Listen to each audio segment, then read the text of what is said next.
Welcome to Legends and Roots. Together, we'll uncover the true lives, buried facts, and forgotten moments that gave rise to legendary fiction.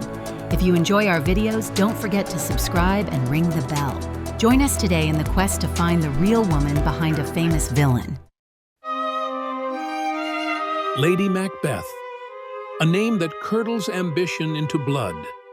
A queen who whispers murder in the dark and welcomes guilt with open arms.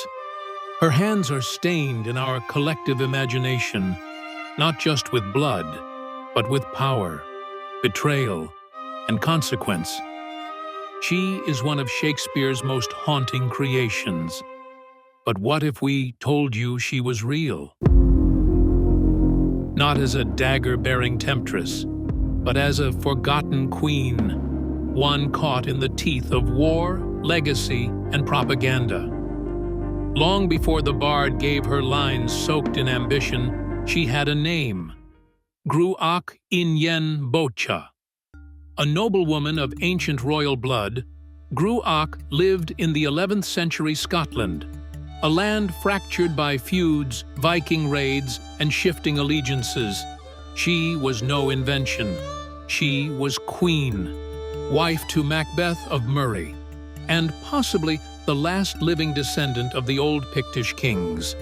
Her father, Boite mac Cin-aitha, was a cousin to King Malcolm II, but kinship offered little protection in medieval Scotland. Macbeth's family likely murdered her first husband in a clan feud, and yet Gruoch married Macbeth. Was it vengeance, survival, or alliance? We don't know. What we do know is this: when Macbeth seized the throne in 1040, Gruoch became queen, not a puppet, but a partner. Records show her issuing royal charters. She signed documents.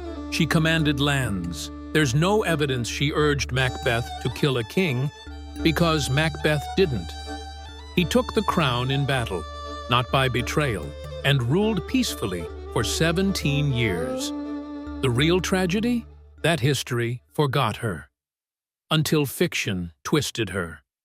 In the centuries since, Lady Macbeth has loomed large, a symbol of ambition, guilt, and the unquiet cost of power. But behind the bloodied hands and fevered conscience, there was once a woman named Gruoch. She lived in a world of war and inheritance, of fragile alliances and brutal succession. Her story, like so many, was buried beneath politics, poetry, and fear. Shakespeare didn't invent her, but he reinvented her, shaped by the anxieties of his time, when a woman's strength was more feared than admired. To conjure her for the stage, Shakespeare borrowed from more than just Chronicles. He drew upon the dark legends surrounding powerful women, none more notorious in his time than Catherine de Medici. A foreign queen accused of poison, plots, and bloodshed, Catherine became the archetype of female ambition cloaked in menace.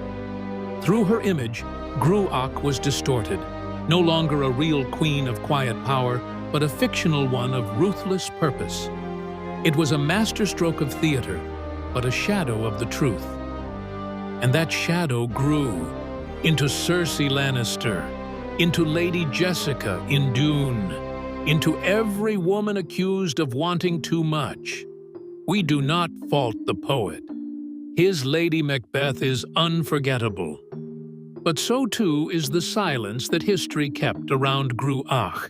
Now, centuries later, we look back not to condemn, but to remember, and to let the woman behind the myth breathe once more.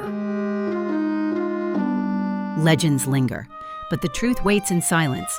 Subscribe and ring the bell to join the search for the real people and the forgotten facts behind the stories we cherish today.